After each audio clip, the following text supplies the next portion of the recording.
Are you experiencing pain or tingling in your arm that is exacerbated when you move the arm? Hey everyone, this is Dr. Zach here, Performance Sport and Spine. In today's video, we'll be discussing thoracic outlet syndrome. So even though you're experiencing these symptoms in your arm, the problem is actually in your neck or upper shoulder, and there's three different areas that this can happen. So the first one is the interscalene triangle, the second is the costo-clavicular space, and then lastly there's the subcoracoid space. This most often affects people between 20 and 50 years old, and it's more common in females than males. At this point, please like our video and subscribe to our channel, and don't forget to turn on notifications. So what does this condition feel like? Well, it turns out there's nerves and blood vessels in this area that can get compressed, and depending on which one of those is getting compressed, it can change your symptoms. So if it's more of a vascular issue, you may feel like there's paleness in your hands or weakness, or maybe it feels even cold. And then if it's nerves, you can have a thing like pain, paresthesia, you may have tingling, and then if it's worse enough on that nerve and compressed long enough, you actually can start to get atrophy in the muscles of your arm. So what is causing your symptoms? Well, it's compression of the nerves or blood vessels. And more specifically, it's the brachial plexus, which is this complex nerve bundle comprising of your C5 to T1 nerve roots, and then also your subclavian artery and vein.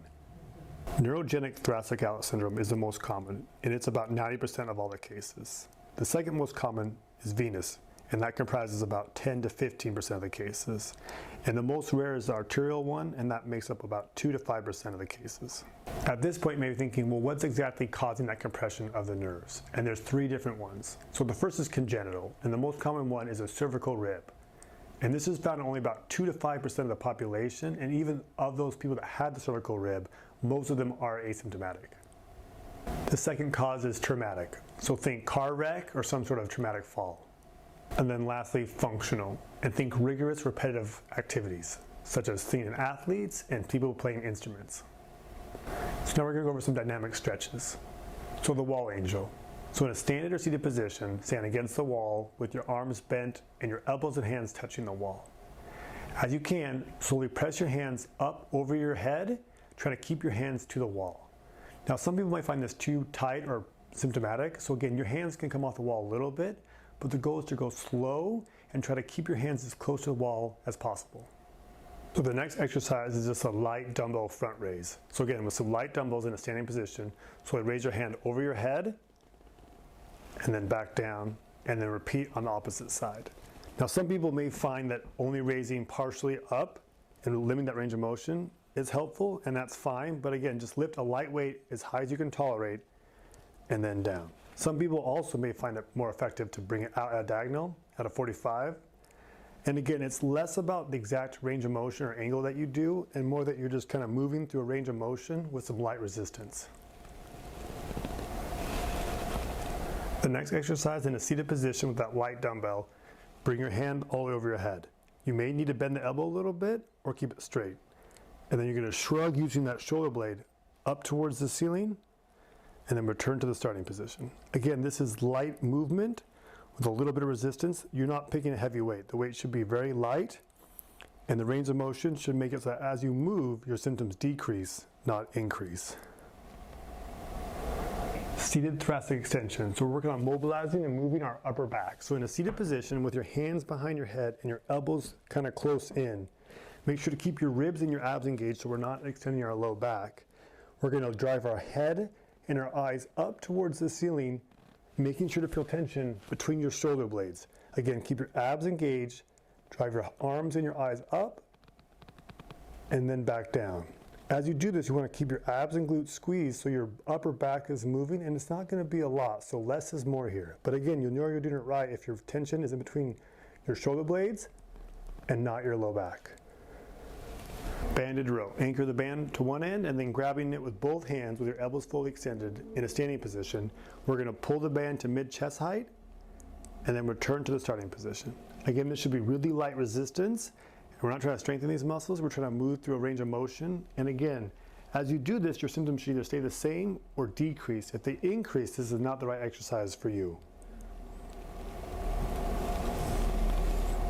Now we'll begin the self-management portion of this video, and the first thing we're going to talk about is posture corrections and muscle relaxation. With sitting, neck position can be important.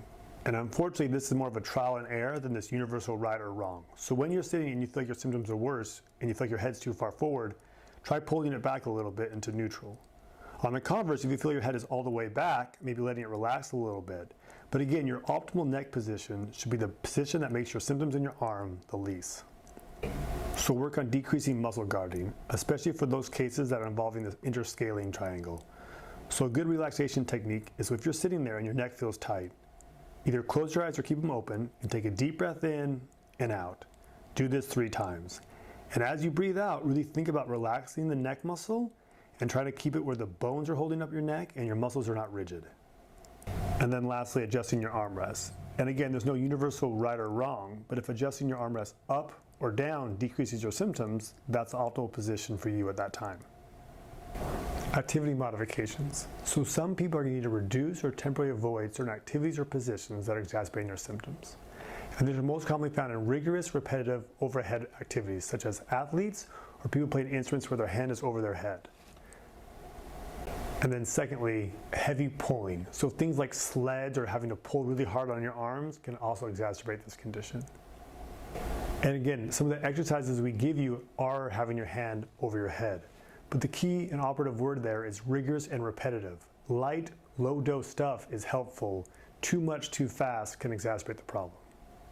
For a more detailed assessment of the 3 subgroups, for venous, your shoulder or chest may appear with edema. For the artery subgroup, you may appear pale or cyanotic, which is blue color. And then for the neurogenic subgroup, 2 orthopedic tests can help. And the 2 best are Adson's and Roux. And these help place the structures in a compromised position and then challenge them. And if they reproduce the patient's symptoms, it helps increase the likelihood of the diagnosis.